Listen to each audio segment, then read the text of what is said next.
ચોર્યાસી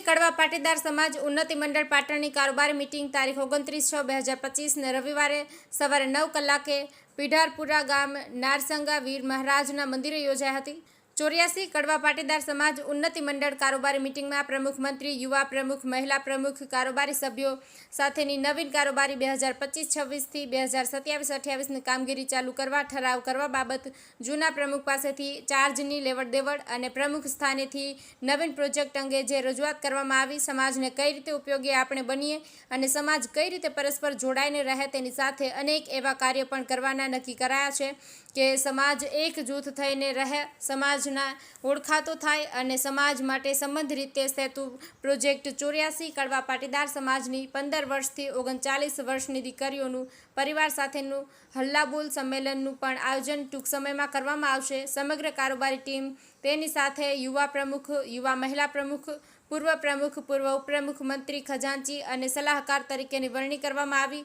ત્યારબાદ આભાર વિધિ જયેશભાઈ પટેલ દ્વારા કરવામાં આવી હતી। સમગ્ર કાર્યક્રમ બાદ સ્વરૂચિ ભોજન સાથે લઈને છૂટા પડ્યા હતા। Rajubhai D Patel, Patan news 24। આજે આપણને જે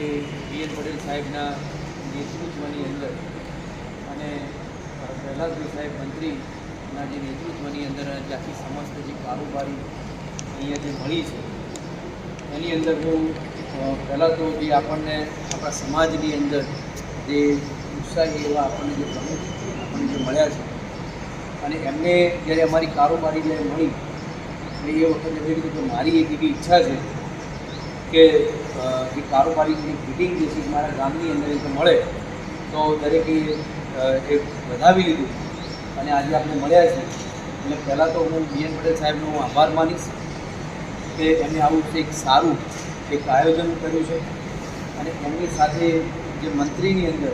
જે પ્રહલાદભાઈ સાહેબ પણ એ ખભે ખભો મિલાવીની સાથે કામ કરી રહ્યા છે। ત્યાર પછી અમારી જે ઉપપ્રમુખ, ત્યાર પછી જે સહમંત્રી, ત્યાર પછી મહિલા પાંખ, ત્યાર પછી જે નવા જે સલાહકાર જે વડીલો જે નિયુક્ત થયા છે એમનો પણ હું આભાર માનું છું। ત્યાર પછી જે બીજા અહીંયા જે મિત્રો એ જે આપણે સમાજના જે ઉપસ્થિત રહ્યા છે, સમાજને જે આગળ લઈ જવા માટે એક જે નેમ જે એમને લીધી છે એટલે તમારો પણ હું ખૂબ ખૂબ આભાર માનું છું। કારણ કે એવું કહેવાય છે અને તમે હાલ જે એક પોતાની એક શ્રોતા તરીકેની જે પોતાની ભૂમિકા તમે જે નિભાવી રહ્યા છો એટલે એવું કહેવાય છે કે જો વક્તા હોય તો શ્રોતા ના હોય તો કોઈ પણ કાર્યક્રમ જે છે અધૂરો છે।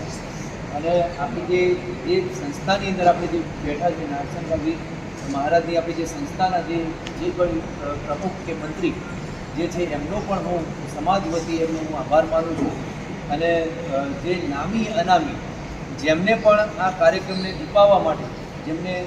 પુરુષાર્થ જે આપ્યો છે, જે સાથ અને સહકાર આપ્યો છે એમનો પણ હું ખૂબ આભાર માનું છું।